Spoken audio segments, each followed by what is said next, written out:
Which one's... Okay, let's see. I can find you. Try to see. This is 8th grade. Right there. Blair Proctor. Uh-huh. I see you right there. That is 14-year-old Blair. Woo! Class of 1995 STA. I see you right there, yeah. Yeah. Wow. So, and here is my receipt. Blah. Right there in the flesh.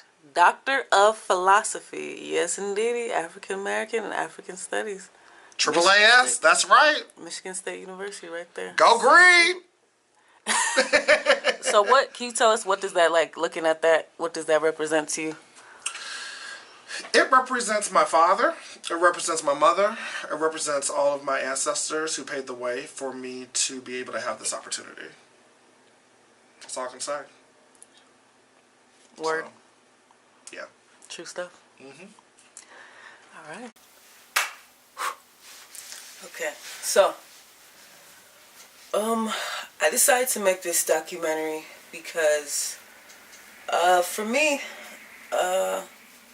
until I came to Syracuse and started my master's degree earlier this year, I didn't realize how much of a privilege it was to be able to study African American studies in a place like this, in a place like New York, in a place like Syracuse University.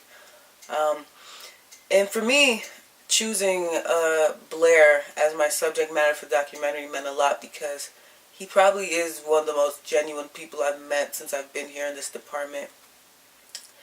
And I really want to just take a look at a day in the life and really just take a look at what he does and just take a look at an authentic, genuine professor that loves what they do, that's good at what they do, and just give people a look at why what we do as a subject matter is so important. I think so much of the time, people, they look at African American, African studies, and they disregard it. They don't consider it as important as some of these different majors. The first thing people say to you is, well, that can't make any money. What are you going to do for a job? How does that even apply to anything? But, it's like people don't realize, that it applies to everything, The history of our past is the only way to make a move towards our future. Studying that and giving praise to that and shedding light on that and giving honor to that is one of the most important things in this world that you can do as an artist, as a scholar, as a human being.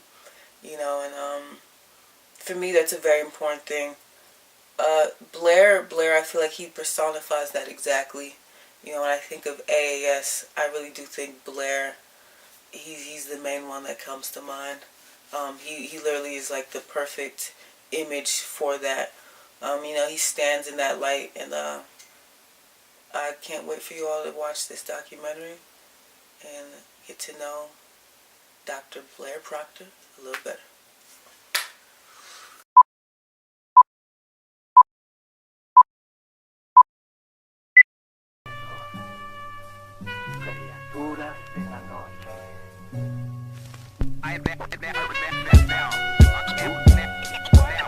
Every star shines bright even during daylight, making sure my mind's right to stay ahead of hindsight. Still I'm nervous, searching for my purpose with words as perfect as a cursive constellation of stars. I spit beautiful universes that are created for gods. Every letter's a planet and it's placed with pure precision. Every word I write down is a completed solar system. Naturally every line's a galaxy, you've seen this. I'm God with the pen, I possess a stroke of genius.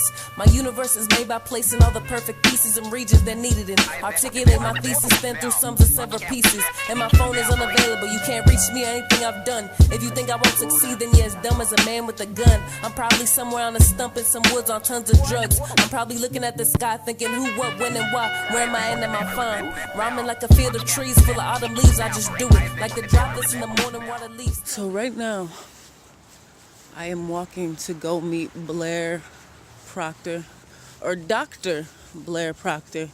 He is the subject of this future award-winning documentary. I'm just playing. But right now we're walking from Lancaster all the way to go meet him at his office. So So wish me luck. It should be fun. So my background is originally my undergrad was in architecture, and I had a minor in African American studies. And then I switched my major from architecture to urban planning because I ended up going to a seminar where there was an African American urban planner that was talking about, instead of designing structures, it's important to design communities. And what does that look like within a African American or someone of African descent's perspective? I don't simply lecture material.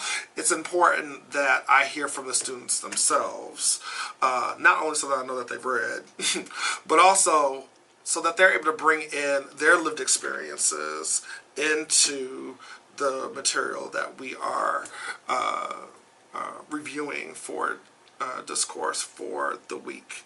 The cons, though, which is important, is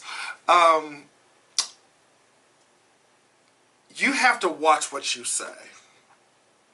And because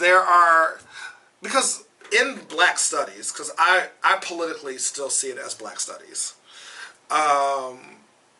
it's not historically how Black studies came to fruition as a department is not the same as anthropology, it's not the same as sociology, it's not the same as history and any of the other social sciences. I mean, literally this was rooted in our protests by Black students in the late 60s. So, you know, when we talk about race, when we talk about Blackness, feelings might get hurt, because particularly if you have students that are not Black that are taking these courses, because let's be honest, we are culturally different. So our sarcasm, our jokes, the way we talk about certain things might seem as abrasive, but that's just how we talk. That's just how we vibe. You know, people are listening to you and that you feel that you are, that you're making a difference. And there are some students that are really coming into learning. Like, they have never heard of certain key players within African American studies or African American history.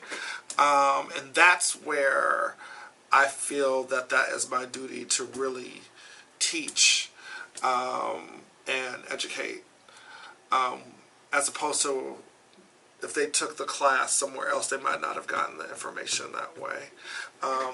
And I teach in a way that is important that students think critically. I always stress, analyze, critique, don't simply summarize. So there is racism that's happening, but she's talking about specifically what is happening with Black people. You know, kind of, it's like the color purple. We're talking about Black life. Yeah. Tell me why believe the breeze if it's something you can't see. Now before we get too deep, it's imperative I leave. But when one door closes, another one is opening. The door to my mind is open, see. Journey through the open sea and listen to the waves crash, leaving words for me they wrote for me. Hoping they make their way to shore and find tourists. When the pressure gets too much, it's time to flourish. I'm just being honest when I promise that it's worth it when you're nervous, digging deep and finding courage. Who needs sleep? It's not important. What's important is that you're growing. Showing movement towards your moment. You would do it and you own it. All you gotta do is want it.